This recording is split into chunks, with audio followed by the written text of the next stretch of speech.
ক্ষমতার অহংকার।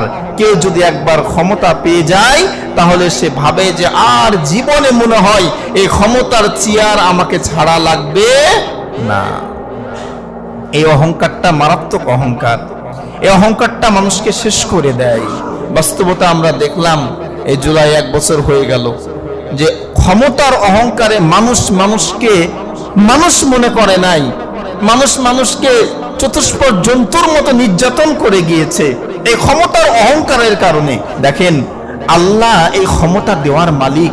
আল্লাহ পবিত্র কোরআনুল কারীমের সূরা আলে ইমরানে বলছেন, কুলিল্লাহুম্মা মালিকাল মুলকি তুতিল মুলকা মান তাশা ওয়া তানজিউল মুলকা মিম্মান তাশা ওয়া তুইজ্জু মান তাশা ওয়া তুযিল্লু মান তাশা বিয়াদিকাল খায়র ইন্নাকা আলা কুল্লি শাইইন কাদির।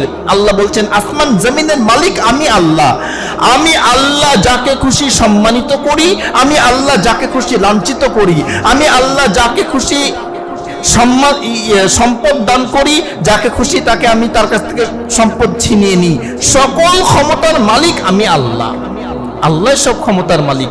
তো আল্লাহ যদি আপনাকে কিছু সময়ের জন্য ক্ষমতা দেয় তাহলে এই ক্ষমতার অহংকার না করি, এই ক্ষমতার বড়াই না করি, আল্লাহর কাছে নত হই, রুজু হই, নিজের মস্তককে আল্লাহর সামনে নত করে